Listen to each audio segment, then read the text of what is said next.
na tela da TV Diário, na Verdinha FM 92.5 e também no nosso canal Jogada no YouTube. Vamos falar agora sobre o Fortaleza. Falamos bastante sobre o Ceará aqui no primeiro bloco e ainda tem mais, claro. O programa vai até 7 horas da noite, tá só começando, tem mais de 1 hora pra gente falar de futebol. Eu achei bom, foi o comentário aqui no YouTube, foi o do Ângelo Rafael, ele falou: eu estava sentindo falta do Jogada segundo tempo. Aí ele botou entre parênteses, como é falso. Estamos de volta, viu, Ângelo? Vamos nessa para mais um ano, para mais uma temporada. Fernanda, muito boa tarde para você. Vamos falar do Fortaleza, vamos falar do Tricolor, porque tem muita coisa acontecendo. Nós vamos precisar, inclusive, ir por partes para explicar tudo para aquele torcedor que não acompanhou o noticiário nos últimos dias. Muito boa tarde para você, Fernanda Alves.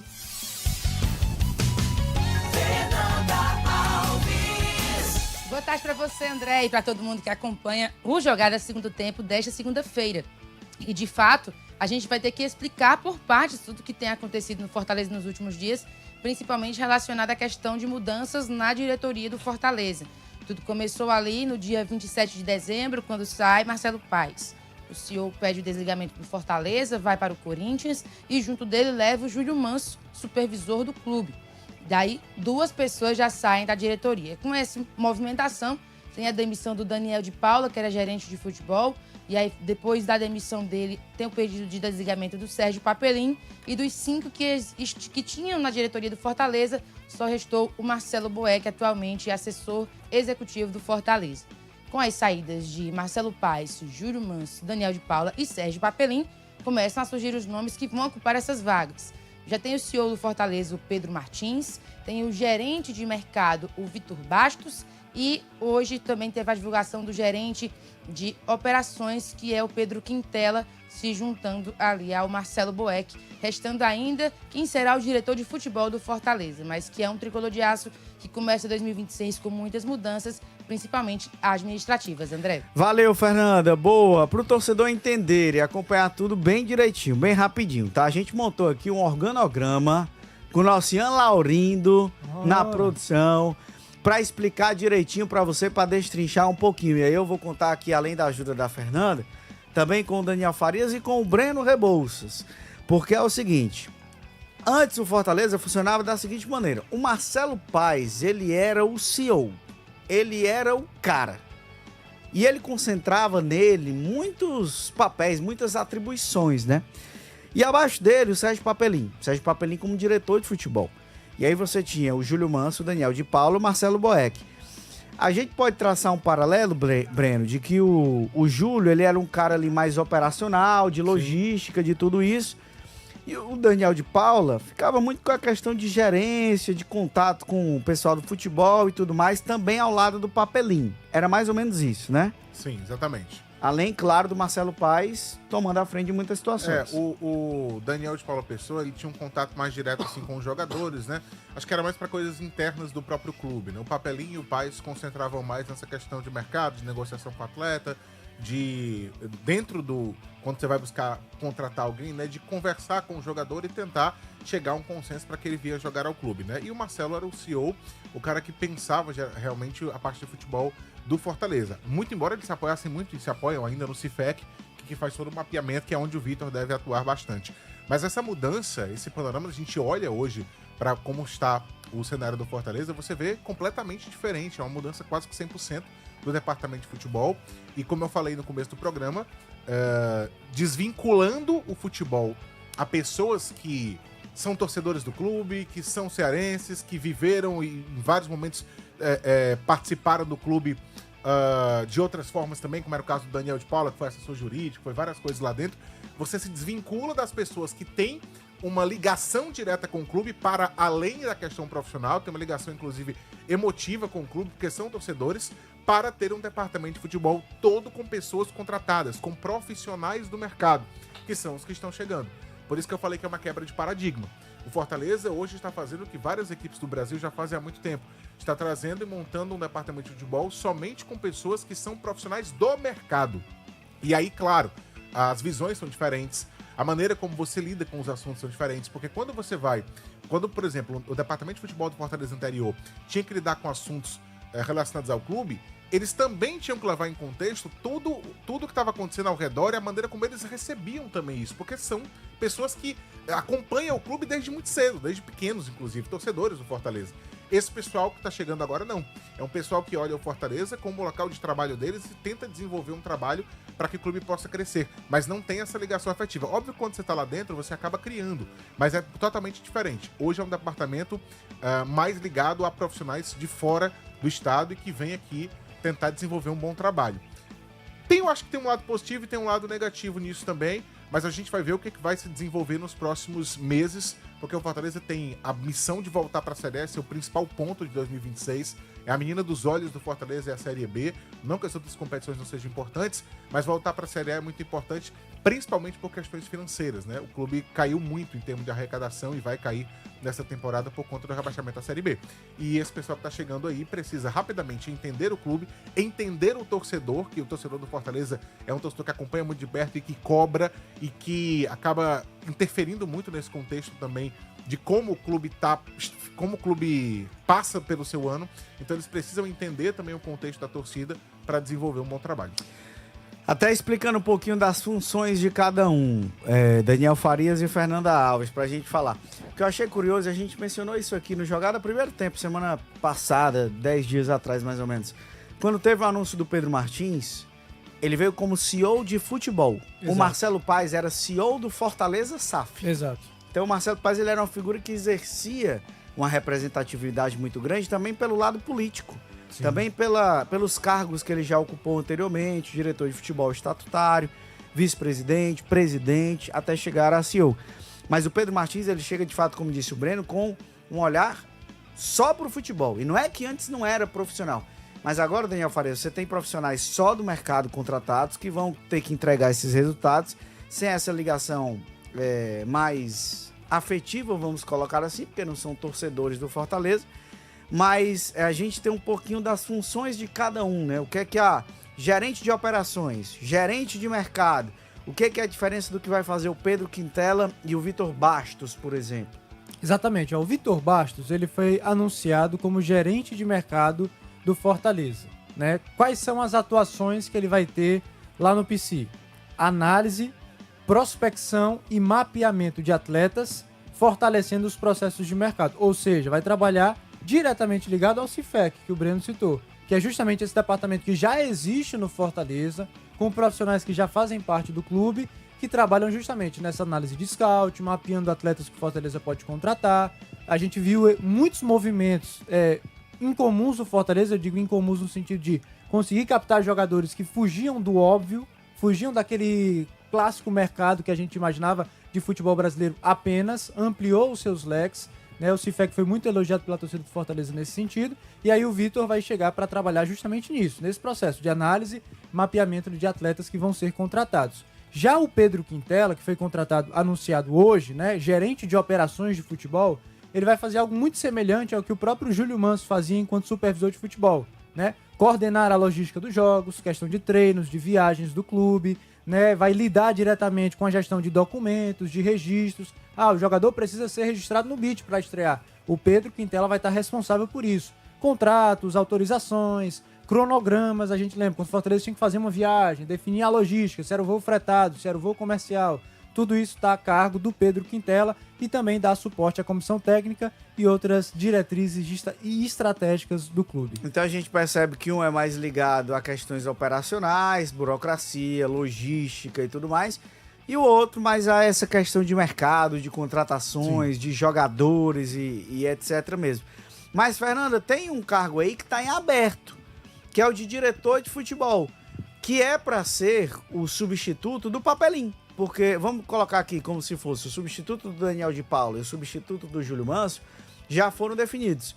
Mas a saída do Sérgio Papelim deixa uma outra lacuna aberta dessa diretoria de futebol que ainda será preenchida pelo Fortaleza, não é isso? Exatamente. O Papelim que anunciou o desligamento ontem. A Fortaleza conversou com o Pedro Martins, CEO, que está aqui na capital cearense desde este final de semana, e aí pediu o desligamento, já foi inclusive anunciado pelo Vitória, será diretor de futebol por lá nessa temporada de 2026. E aí fica esse espaço justamente de quem será essa pessoa que vai ocupar essa função.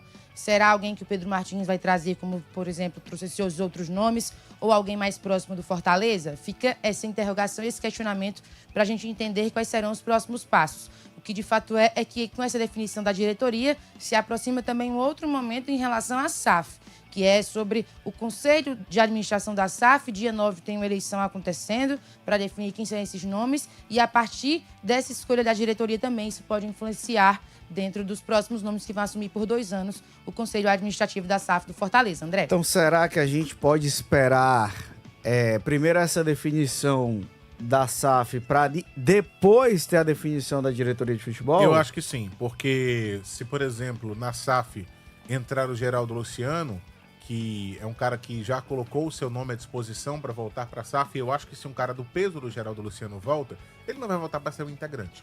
Sim. Eu imagino que se o Geraldo Luciano volta, ele volta para ser o presidente da SAF. Pelo menos é o que eu penso, pela figura e a importância que ele teve e representatividade dentro do clube também. E o Geraldo Luciano já disse em entrevistas recentes que ele pretende trazer de volta o Alex Santiago, que por muito tempo esteve no Fortaleza, desempenhou várias funções e que também deu uma entrevista recente falando que está disposto a voltar se o Geraldo Luciano integrar. Então, eu imagino que está muito ligado a isso sim, né? Dia 9 deve ser a definição, e é só para o torcedor entender como é que funciona, né? 3 nomes são indicados pelo Conselho e 2 são indicados pelo presidente da executiva, que é o Rolim. A informação que eu tenho é que nesses próximos 2 dias, hoje e amanhã, vão acontecer reuniões no período noturno para se definir isso. Então eu não acredito em eleição, eu acredito que eles vão chegar num consenso e dia 9 já chega para anunciar quem é que vai compor a nova SAF do Fortaleza, o novo conselho da SAF do Fortaleza. E a gente vai ver se o Geraldo Luciano volta ou não, porque se ele voltar, ele já falou em todos os lugares que quer ter o Alex Santiago e eu acho que seria para a vaga que hoje está aberta, que seria a vaga de diretor de futebol. Então pode ser que essa composição aconteça, embora o próprio Alex já tenha dito, quando saiu do Fortaleza, que não tinha interesse mais em trabalhar com o futebol e nem voltar para o Fortaleza. Ele falou que não tinha interesse que não trabalharia mais com futebol, que não veriam ele mais no futebol, mas parece que reconsiderou. E diz que agora que só trabalharia em futebol novamente se fosse no Fortaleza, que não trabalharia em outra equipe. O certo é que ele tem essa aproximação agora com o Geraldo Luciano, e se o Geraldo Luciano voltar, fatalmente o Alex Santiago retornará ao futebol do Fortaleza. Essa é uma possibilidade, mas também tem a possibilidade de, inclusive, uma candidatura da atual chapa, né? Isso para uma eventual reeleição do Conselho de Administração da SAF com as pessoas que lá estão, Fernanda? Na reunião, justamente, André, na reunião que aconteceu para definir a questão do orçamento, foi proposta essa situação de que permanecesse já a chapa que estava atualmente, mas o Conselho Deliberativo, a mesa formada pelo Conselho Deliberativo e os presentes deram essa opção de que surgissem outros nomes. Então, pode tanto acontecer de surgir nomes diferentes, como alguns dos que já estão por lá permanecerem no cargo, que a gente vai conhecer só de fato no dia 9, quando essa mudança acontecer, junto também dessa chegada do novo CEO e de todo mundo que a gente está aos poucos conhecendo. Inclusive, há uma expectativa de que esta semana ainda a gente consiga ter o primeiro contato enquanto imprensa com o novo CEO do Fortaleza, o Pedro Martins. Vale lembrar que os 5 nomes que compõem o Conselho de Administração da SAF do Fortaleza, eles precisam ser aprovados pelo Conselho Deliberativo. 3 são indicados pela diretoria executiva, que tem da associação, que tem atualmente o Rolim Machado como presidente, 2 pelo Conselho Deliberativo. E todos eles passam por uma votação, por um crivo junto ao Conselho Deliberativo do clube, para que possam ser aprovados e aí sim, cada um assume o cargo para exercer a sua função no Conselho de Administração. O que me gera mais dúvidas, porque o Fortaleza hoje é um clube rachado politicamente. E não é rachado lado A, lado B. Falamos aqui semana passada. São várias correntes, são mais de 2 correntes, são pelo menos 3 correntes ou 3 alas, que historicamente esse termo ficou muito forte quando a gente se referia à política do Fortaleza, na década de 90, 2000 e tudo mais, em que existiam-se as alas no PC. Sim. Que a ala tal, que até existia, acho que foi o Silvio Carlos, que fez essa. O Wilton Bezerra conta essa história, esse caos. De que acho que o Silvio Carlos, um ex-presidente do Fortaleza, disse que, rapaz, cheguei lá no PC e parecia uma escola de samba, de tanta ala. de tanta ala que tinha. E, de fato, o Fortaleza teve isso durante um período da sua história. E eu não estou dizendo que hoje é como já foi outro dia. Mas hoje não é um clube pacificado. Hoje não é um clube em que tem uma união. Você existe grupos, tem grupos políticos diversos, diferentes, pelo menos 3, que, num momento como esse, colocam situações diferentes. Então, a gente pode ter uma disputa maior, porque não basta definir os nomes. Por exemplo, você tem Geraldo Luciano e pode ter Alex Santiago de um lado. Você tem o Fabiano Barreira, que é o atual presidente do Conselho da SAF, do outro, com seus apoiadores. Você pode ter uma eventual terceira via com outros nomes, inclusive de ex-presidente. Você pode ter outras composições que, dependendo inclusive dos nomes escolhidos, para uma aprovação no Conselho Deliberativo, você vai ter ali uma dificuldade, né? Então é possível que você haja o quê? Negociação, articulação, concessão de um lado, concessão do outro. Vão acontecer negociações, conversas na noite de hoje, provavelmente na noite de amanhã também, para que essas definições aconteçam. Por isso que eu falei que eu não acredito na eleição, não acredito na votação. Acho que dia 9, quando chegarem para colocar para o Conselho vai haver um consenso, aprovar, eu imagino que vai ter uma formação apenas e eles vão só validar, porque as conversas já estão acontecendo, né? Foram informações que a gente teve hoje à tarde e dos dois lados, tá? Geraldo tá conversando, Fabiano tá conversando e eles vão entender o que hoje o Fortaleza imagina que deve ser a SAF, né? Quem que deve comandar ou quais são os rumos que a SAF deve tomar. O Fabiano Barreira, inclusive, que é o atual presidente do Conselho da SAF, ele tem até algumas limitações no sentido de tempo para dedicar ao clube, porque ele tem outros negócios pessoais dele, coisas que ele já fazia, e que conciliar com o clube não é tão simples. Então, pode ser que ele permaneça, mas não permaneça como presidente. A questão do Geraldo Luciano também. O Geraldo Luciano é um cara que é um executivo para o mundo industrial, né? E a gente não sabe até que ponto ele pode se dedicar 100% ao clube ou não. Mas essas conversas elas já ocorrem e vão ocorrer nos próximos dias. E eu acredito que no dia 9 eles cheguem com a definição já de quem serão os 5 do Conselho da SAF. É uma realidade importante demais, até porque precisa haver, pelo menos na minha visão, uma definição de quem é, de fato, a liderança do Fortaleza. Porque eu acho que isso hoje é até, de certa forma, confuso para a mente do próprio torcedor. Quem é a principal liderança? Não estou falando que precisa ser uma figura central. Mas quem é que tem, de fato, a autoridade sobre o Fortaleza? É o presidente do Conselho de Administração da SAF, que hoje é o Fabiano Barreira? É o presidente da associação, que hoje é o Rolim Machado? É o CEO da SAF, que teoricamente seria o Pedro Martins, mas na verdade ele foi anunciado como CEO de futebol, não cuida da parte administrativa, não está acima de diretor jurídico da SAF, diretor financeiro, diretor de marketing, como estava o Marcelo Paes anteriormente, mas aparentemente o Pedro Martins não vai estar, porque vai cuidar do futebol. Então há, de certa forma, pelo menos na minha visão, após a saída do Marcelo Paes, uma lacuna ou uma ausência dessa figura de liderança central, que é importante num clube de futebol. Não estou dizendo de uma liderança autoritária que toma todas as decisões sozinhos, até porque o clube de futebol não funciona assim. São diretorias, são subordinações. Hoje em dia o Fortaleza está dividido nesse sentido. Eu digo dividido não rachado, mas dividido no sentido de associação e SAF. São lideranças diferentes, porque são atribuições diferentes, responsabilidades diferentes. Mas eu sinto como se faltasse essa figura central de liderança, que é necessária, até desse ponto de vista, de negociar essas articulações, de negociar esses apoios, de tentar, de certa forma, unir essas alas do Conselho Deliberativo ou da política interna do Fortaleza, que hoje estão divididas, estão separadas.